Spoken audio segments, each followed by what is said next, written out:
திரு Pugazhendhi sir, எப்படி sir பார்க்குறீங்க? முதலாக வந்து இந்த கோடநாடு விஷயம் தொடர்பாகவும் பேசியிருக்காரு. தாவேக்காவுக்கும் திமுகவுக்கும் இடையே தான் போட்டி. அதிமுக தலைமை இபிஎஸ் தலைமை வந்து 3வது இடத்துக்கு தான் வரும் அப்படின்ட்டு டிடிவி பேசியிருக்காரு. அது அது தலைப்பா இல்ல மிஸ்டர் தினகரன் சொன்னது தலைப்பா? தினகரன் சொன்னது தான் நான் சொல்றேன். மூணு தலைப்பு இருக்கு. 3 தலைப்பு சார். தினகரன் பேசுனதா நான் வந்து ஒவ்வொரு இதாக கூட்டிட்டு காட்டுறேன். ஏன்னா அவர் இன்னைக்கு பேசின முறை மாலை முரசுக்கு குட் ஈவினிங் சொல்றேன். எனக்கு இது சரியா தெரியல. அவர் வந்து இன்னைக்கு பேசுறது எனக்கு வருத்தம் அளிக்கிறது. என்னன்னு கேட்டீங்கன்னா, என்னுடைய நண்பரும் உட்கார்ந்துருக்காரு. அவரும் ஒரு அம்மாவுக்கு வந்த லெட்டர்லாம் நாங்க வந்து நானும் அவருடைய மைத்துனர் வெங்கடேஷும் பார்த்து கிழிச்சு போட்டுருவோம். அந்த லெட்டர்லாம் நாங்க டிசைன் பண்ண பின்னாடி வேணாம் வேணும்னு முடிவு எடுப்போம். இதைதான் சொல்லி கொடுத்தாங்கன்னு சொல்லி சொல்றது வந்து ஒரு நியாயமான கருத்தாக எனக்கு படவில்லை. ஏன்னா நீங்க யாருக்கு லெட்டர் கொடுக்குறோம்? அவங்களுடைய வண்டவாளங்கள்லாம் தண்டவாளத்துல ஏறி இருக்கும். நான் வந்து லெட்டர் எல்லாம் கிழிச்சு போட்டுறாங்க.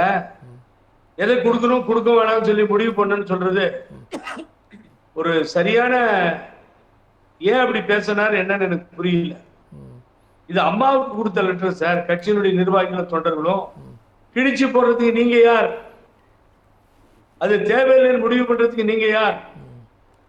இதே மாதிரி ஒரு தடவை சேடப்பட்டி முத்தையாவும் சத்தியமூர்த்தியும் முன்னாள் அமைச்சர்கள் அவர் சபாநாயகர் இருந்தப்போ தலைமை கழகத்திலிருந்து அம்மாவுக்கு வர கடிதங்களை எல்லாம் நாங்க வந்து ஸ்க்ரூட்டினைஸ் பண்ணி நாங்க அப்புறமா அவருடைய பார்வைக்கு எடுத்துட்டு போவோம்னு அவங்க சொன்னாங்க. சொல்லி 1 மணி நேரத்துல யார் லைனுக்கு போனா தெரியுங்களா? நாவல நீ யாரு அம்மாவுக்கு போற லெட்டரை ஸ்க்ரூட்டினைஸ் பண்றதுக்கு? யாரை கேட்டு இந்த அறிக்கையை விட்டீங்க? அம்மா ஒத்துக்கிட்டாங்களா? அந்த அறிக்கையை 3 மணிக்கு வாபஸ் வாங்கலன்னா வேற மாதிரி ஆயிடுன்னு சொல்லி நாவலர் சொல்லி 3 மணிக்கெல்லாம் அந்த அறிக்கையை வாபஸ் வாங்கியாச்சு. இல்லை, அது ஜெயலலிதா அவர்கள் இருக்கும்போது நீங்கள் சொல்கிறது புரியுது சார். ஜெயலலிதா அவர்கள் இறந்ததுக்கு பிறகாக பாய்ஸ் கேர்ள் இருக்கக்கூடிய லெட்டர் எல்லாத்தையும் வந்து நாங்கள் படித்து கிழிச்சு போட்டோம், எரிச்சிட்டோம் அப்படிங்கிறாரு. இறந்ததுக்கு பிறகாக அது முதலமைச்சர் கொடுத்தது, அது அரசு கிட்ட தான் ஒப்படைக்கணும். பச்சை கோப்பு. இல்ல இல்ல, ஐ எம் சாரி. அதான் நீங்க என்ன சொல்றீங்க? அம்மா இறந்த பின்னாடி லெட்டர் யார் கொடுத்தா? அம்மா இறந்த பின்னாடி லெட்டர் கொண்டு போய் யார் கொடுத்தா? இல்ல, முன்பு இருந்த லெட்டர்ஸை சொல்றாரு அவரு. இவங்க வந்து கோடநாட்டில் வந்து போய் தேடின லெட்டர்ஸ் வந்து பாய்ஸ் கேர்ள் இருந்துச்சு. ஜெயலலிதா அவர்கள் இறந்ததுக்கு பிறகாக அந்த லெட்டர்ஸ் எல்லாத்தையும் பார்த்து நாங்கள் படிச்சுட்டு கிழிச்சு போட்டோம், அதை வச்சு மிரட்டெல்லாம் செய்யலை. இல்லை, அவங்க கேட்குறது என்னன்னா, முதலமைச்சராக இருந்தப்போ கொடுத்த லெட்டர் தான், பின்னாடி செத்து போன பிறகு லெட்டர் வந்துச்சான்னு கேட்குறாரு. ஜெயலலிதா அவர்கள் இறந்ததுக்கு பிறகாக எந்த லெட்டரும் வரல, பழைய லெட்டர்ஸ் எல்லாமே இருந்திருக்கு. நான் என்ன கேட்கிறேன், முதலமைச்சரா அம்மா இருந்த பொழுது கொடுத்த கடிதங்கள் அந்த செக்ரட்டரி மத்தவங்க மேற்பார்வையில் இருந்திருக்குமே தவிர நீங்க அதுக்கு பின்னாடி அந்த லெட்டர் எடுத்து ஏன் கிழிக்கிறீங்க? அது என்னன்னு எப்படி தெரிஞ்சுக்கிறது? நாங்க எல்லாரும் வண்டவாளமும் தண்டவாளத்துல ஏறி இருக்குன்னா ஓபன் பண்ணுங்க, இந்த லெட்டர்ல இவர் தப்பு பண்ணிருக்காருன்னு சொல்லணுமா இல்லையா? ஆகவே நீங்க எப்படி எந்த கான்செப்ட் எடுத்துக்கிட்டாலும் ரொம்ப தவறான ஒரு செய்தி. அது அம்மாவுக்கு வந்த கடிதத்தை கிழிப்பதற்கு யாருக்கும் உரிமை இல்லை. எதர் அம்மா இருக்கட்டும் மறைந்திருக்கட்டும் வேற விஷயம். அந்த ஆராய்ச்சி பண்ணி அந்த கடிதத்தை கிழிச்சிட்டா சொல்றதெல்லாம் எந்த தொண்டனும் நானும் ஏத்துக்க முடியாது. இல்ல, இது வந்து சீனியர்ஸ்க்கு சொல்லக்கூடிய ஒரு மெசேஜா நம்ம எடுத்துக்க முடியாதா சார்? லெட்டர்கள் எல்லாமே வந்து யாரோ ஒரு நபர்கிட்ட இருந்திருக்கு, இப்ப இந்த லெட்டரை வச்சு உங்களை வந்து யாரும் ஏமாத்த முடியாது அப்படிங்கிற ஒரு மெசேஜ் சொல்றாரா டிடிவி? இல்ல இல்ல, நீங்க அங்கதான் அவர் சார் சொன்னாரு, கரெக்டா சொன்னாரு. சொல்றாரா? நான் கிழிச்சிட்டேன்னு போய் சொல்றேன், ஏன்னா என்கிட்ட இருக்குதுன்னு சொல்றாரா? ஓகே ஓகே, இல்ல இல்ல, ஒரு நிமிஷம் அப்படிதான் எடுத்துக்கணும். இல்ல, நான் பாயிண்ட்டுக்கு வரேன். அந்த கடிதத்துல அம்மாவுக்கு சில உண்மைகள் யாரை பத்தியோ கம்ப்ளைண்ட் கொடுத்திருக்காங்க, எழுதப்பட்டதுலயே வச்சுக்கோங்க. அதை கிழிச்சையா நீங்க போடுறீங்க? நீங்க வெளியில விடணும்னா அதை வெளியில விட்டுட்டு போகணும். இவ்வளவு கடிதங்கள் இருந்ததுன்னு சொல்லி நானும் என் மைத்துனரும் கிழிச்சேன்னா என்ன சார் அர்த்தம்? அது அப்ப எடப்பாடி பழனிசாமி ஏதோ பண்ணிருக்காரு, இன்னொருத்தர் பண்ணிருக்காருன்னா ஒரு உலகத்துக்கு தெரியட்டும். நீங்க யார் கிழிச்சு போட்டு மன்னிக்கிறதுக்கு? உங்களுக்கு என்ன ரைட்ஸ் யார் கொடுத்தாது? ஆகவே அந்த பார்ட்டை பொறுத்த வரைக்கும் அம்மாவுக்கு வந்த கடிதங்களை நான் கிழித்தேன், வெங்கடேஷ் கிழித்தார்னு சொல்றது தப்பு. ஏன்னு கேட்டீங்கன்னா, வேற யாரையாரோ இருக்காங்க கட்சியில நிர்வாகிகள், தலைமை பொறுப்பில் இருக்கவங்க எல்லாம் இருக்காங்க, அவங்களையும் வச்சுக்கிட்டு தான் நீங்க அந்த வேலையை செய்யணுமே தவிர சொந்தமா நீங்க ஆக்கிரமிப்பு பண்ணிட்டீங்கன்றத இது ஒன்னே எடுத்துக்காட்டுது இல்ல, தப்பு இல்ல அது. சோ பொதுவானது கட்சி. நான் அங்க வந்த அதுக்கு பின்னாடி இன்னைய சூழ்நிலை நான் ஓப்பனா சொல்றேன் சார். அவர் நண்பர் விடாம எடப்பாடி பழனிசாமியோ பேசுவார், பேசட்டும், ஒன்றும் தப்பு கிடையாது. அவர் பேசட்டும், எது வேணா கருத்துக்களை சொல்லிட்டோம். எல்லா கருத்துக்களும் சொன்னீங்க, நான் கவனிச்சுட்டு தான் இருந்தேன். தொடர் தோல்விகள் அப்படிங்கிறது எப்படி சரி பண்றது? 33%, 35%, 40% வாக்குகள் இருந்துச்சு. இப்ப நீங்களே வாயை திறந்து 19 தான் இருக்கு, 20 தான் இருக்குன்னு சொல்றீங்க. ஒரு தேர்தலையும் வெற்றி பெற முடியல. ஆண்டிப்பட்டி பூத்துல ஒரு ஓட்டு வருது, ஈரோட்டையும் விக்கிரவாண்டியிலும் நிக்க முடியல. ஆக கட்சி பாதாளத்தை நோக்கி போய் கொண்டிருக்கிறது. எடப்பாடியார் இருக்காரு, சமாளிச்சிருவார், எல்லாத்தையும் நாங்க பண்ணுவோம், போவோம், வருவோம் அப்படின்னு சொன்னா, இது வரைக்கும் எனக்கு தெரிந்து நேற்றைய தினம் சென்ற மனோஜ் பாண்டியனை சேர்த்து 50க்கும் மேற்பட்ட தலைவர்கள் வெளியே போயாச்சு. அதுல ஏகப்பட்ட எம்எல்ஏஸ் இருக்காங்க, எம்பிஸ் இருக்காங்க. வரவு என்ன? வெளியில போனவர்கள் தான் மிச்சம். இல்லை, இப்போ எம்ஜிஆர் அவர்கள் இருந்த காலகட்டங்கள்ல அதிமுக ஒரு ஒரு ஒரு ஒரு ஒரு வீழ்ச்சிக்கோ இல்லை ஒரு சிக்கலை சந்தித்து அதன் பிறகு மீண்டு வந்துச்சுல, அந்த மாதிரி இந்த காலகட்டத்தை எடுத்துக்க முடியாதே சார்? இல்லைங்க, அது சாத்தியமே கிடையாது. நீங்க அம்மாவோடையும் தலைவரோடையும் யாரையுமே கம்பேர் பண்ணாதீங்க. யாரா இருந்து பரவாயில்ல, அந்த லீடர்ஸோட ஒருத்தரை தயவு செய்து செய்வதன் மூலம் கழகத்தை அசிங்கப்படுத்துவதாக நினைக்கிறேன். அது நடக்கவே நடக்காது சார். இந்திய திருநாடே திரும்பி பார்த்து பயந்த ஒப்பற்ற தலைவி. அந்த தலைவி அடுத்த மூவ்மெண்ட் என்னன்னு இந்திய திருநாட்டினுடைய தலைவர்கள் பார்த்து கொண்டிருந்தார்கள்.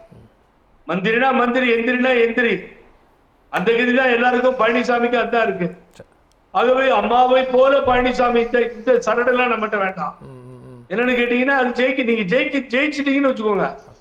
ஒரே ஒரு தொகுதியில ஜெயிச்சிட்டார் பழனிசாமி, திமுகவை எடுத்து சொன்னா அப்ப புகழேந்தி பேச முடியாது, யாரும் பேச முடியாது.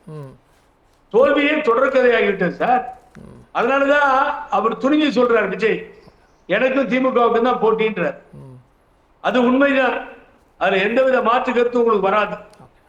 பழனிசாமி போய் பிரச்சாரம் பண்ணா நெரிச்சல்ல தள்ளிக்கிறாங்களா? கிடையாது. ஆனா இங்க 41 குடும்பங்களை இழந்தோம், அவங்க பாவம் அந்த குடும்பங்களை சார்ந்தவர்களை இழந்தோம். அது ஒரு மாசு இருக்குங்கிறது நல்லா தெரியுது. ஆகவே நீங்க பழனிசாமியை ஒப்பிட்டு ஏதோ பண்ண போறார், பழனிசாமி பண்ணிடுவார்னா ஒன்றும் பண்ண முடியாது. நான் இன்னமும் ஓப்பனா சொல்றேன், அந்த நண்பர்கள் கோச்சிக்கிட்டாலும் எனக்கு பரவாயில்ல. தேர்தல் வர வர ஒருத்தரும் நிக்கிறதுக்கு கூட வரமாட்டாங்க சார். ஒரு முன்னாள் அமைச்சர், கட்சியினுடைய பொருளாளர், மோடி எந்த மாநிலத்தை சார்ந்தவர்னு தெரியல அவருக்கு. ஊபி 3 முறை ஆண்ட மோடின்றாரு. மோடி குஜராத்துக்காரன்னு குழந்தை, ஸ்கூலுக்கு போற குழந்தை கூட தெரியும். இல்லை, இப்போ கூட்டணின்னு வரும்போது சார், ஒரு பாஜகவுடனான கூட்டணி, தேசிய அளவில் ஒரு ஆட்சியில் இருக்கக்கூடிய கட்சியோட கூட்டணி வச்சுருக்காங்க போது ஒரு ஸ்ட்ராங்கான கூட்டணியை பேசி முடிச்சு அதுக்கான வேலைகளை செய்கிறாருன்னு எடுத்துக்க முடியாதா? இல்லை, ஒரு சின்ன கேள்வி யாராவது பதில் சொல்லிட்டோம், நான் தெரியாமல் இருக்கட்டும். பழனிசாமி கதையும் ஏடிக்கும் அப்புறம் பார்த்துக்குவோம். பிஜேபி காரன் கோச்சிக்கிட்டாலும் எனக்கு பரவாயில்ல. எங்கேயாவது ஒரு இடத்துல கவுன்சிலர் இருந்து ஜெயிக்க முடியுமா கேளுங்க சார். பாரதிய ஜனதா கட்சி எங்கேயாவது கவுன்சிலர் இருந்து ஜெயிச்சிடறாங்கன்னு சொன்னா நான் சொல்றது எல்லாம் வாபஸ் வாங்கிக்கிறேன். பாஜக சார்பா பேசக்கூடிய நபர்கள் இல்ல, அது நீங்க பொதுவான நீங்க யாரையா வேணாலும் கூப்பிடுவாங்க, அவங்க ஒன்றும் கோச்சிக்க மாட்டாங்க. சரி, பக்கத்து மாநிலம் கர்நாடகாவில் பாரதிய ஜனதா கட்சி நெக்ஸ்ட் டைம் வருதுன்னா நான் பேச முடியாது. வேற நார்த் இந்தியால பாரதிய ஜனதா கட்சி வரும், நான் பேச முடியாது. பீகார்ல நெக் டு நெக் ஃபைட் போகுது, பிஜேபி வரலாம், நான் பேச முடியாது. தமிழ்நாட்டுல ஒரு சீட்டு வராது சார், கவுன்சிலர் வராது. ஓகே, இல்ல 4 எம்எல்ஏ ஜெயிச்சிருக்காங்கல்ல, காமிச்சுக்கிறீங்க. 4 எம்எல்ஏ ஜெயிச்சிருக்காங்கல சார் 2021ல. யார் ஆதரவுல? இப்ப பாயிண்ட்க்கு வாங்க, யார் ஆதரவுல? தனியா 2024ல எங்களுக்கான வோட் பெர்சன்டேஜ் எவ்வளவு இருக்குன்னு சொல்லி அண்ணாமலை சொல்றாருல, வோட் பெர்சன்டேஜ் ஏறி இருக்கு. இல்ல, அந்த கட்சியை நல்லா வளர்த்து எடுத்துட்டு போனாரே. வரேன் சார், ஒரே ஒரு செய்தி, அதிமுக 7 இடத்துல டெபாசிட் போச்சுன்னு சொன்னாரு. இல்ல புகழேந்திக்காக ஒரே இடத்துல 3வது இடத்துக்கு போச்சுன்னு சொன்னாரு. இல்ல புகழேந்தி சார் குறுக்கிடுறாரு. புகழேந்தி சார் கட்சி அதிமுகன்ற கட்சியே இல்லைன்னு சொன்னாரு அண்ணாமலை.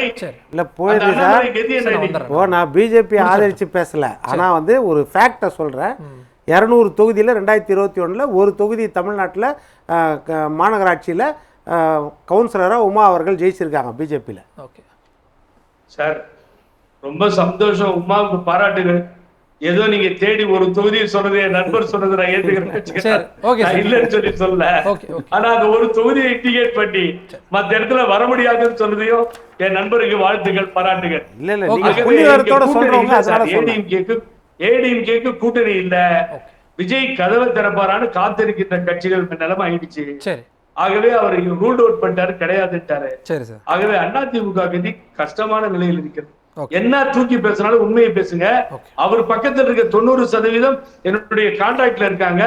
அவங்க எல்லாரும் ஒற்றுமையா சேரணும், எல்லாரும் ஒற்றுமையா போனாதான் நமக்கு வாழ்வுன்றது அவருடைய பக்கத்தில் இருக்கின்ற தலைவர்கள் தினமும் பேசி சொல்லுகிறார். அதிகாரம் கிடைத்த உடனே அதிகார பலத்தையும் பணபலத்தையும் படைபலத்தையும் வைத்து தன்னை முன்னிலைப்படுத்துவது, கட்சியை கைப்பற்றுவது நிலைப்பாட்டுல எடப்பாடி இருந்தார். வெளிப்படையா உடைச்சோம்னா ரொம்ப மோசமா போயிடும். சார் இல்ல என்ன சொல்றேன்னா, நண்பருக்கு நீங்க ஓபிஎஸ் வந்து துரோகம் பண்ணிட்டாருன்னு சொன்னீங்கல்ல, ஆட்சி அதிகாரம் கட்சி அத்தனையும் உங்க கையில நம்பி தானே கொடுத்தாங்க. அதுக்கு பின்னாடி அவங்க திரும்பி வரும்பொழுது என்ன பண்ணீங்க? 13 அமைச்சர்கள் சிறையில பார்த்தாங்களே, நான் தான் லோக்கல் கார்டியன், வந்ததுண்டா பழனிசாமி? என்கிட்ட சொல்லிட்டு வரவே இல்லை. துரோகத்தினுடைய மொத்த உருவத்திற்கு இவ்வளவு பெரிய சப்போர்ட்டா சார்? நீங்க ஒரு கட்சியை வந்து கட்டமைச்சிருக்காருன்னு சொல்றாருல சார், அந்த பொறுப்பு அவர் கைக்கு வந்ததுக்கு அப்புறம் கட்சியை வந்து ஸ்திரத்தன்மையோட வச்சிருக்காருங்கிறாருல. கட்சி கட்டமைப்புகள், கட்சி எங்கிட்ட இருக்கு, பொதுக்குழு எங்கிட்ட இருக்கு, செயற்குழு எங்கிட்ட இருக்கு, கொடி எங்கிட்ட இருக்கு, சின்ன எங்கிட்ட இருக்கு, ரைட் எல்லாம் இருக்கு. ஆனா ஜெயிக்க முடியலையே, ஒரு இடத்துல கூட ஜெயிக்க முடியாது. மக்கள் துரோகின்னு ஓட்டு போட மாட்டாங்க. ஜெயிப்பாரு சார். யாரு ஜெயிப்பாரு? இந்த இடம் அதிமுக ஜெயிக்கும். நீங்க பார்க்க தானே போறீங்க. ஒரு 4-5 இடத்துல ஜெயிச்சது பாருங்க. அதிமுக பிஜேபி கூட்டணி ஆட்சி அமைக்கும். இந்த இடம் பாருங்க. சரி, நடக்காது. பாண்டிச்சேரியில கூட நடக்காது, எங்கேயுமே நடக்காது.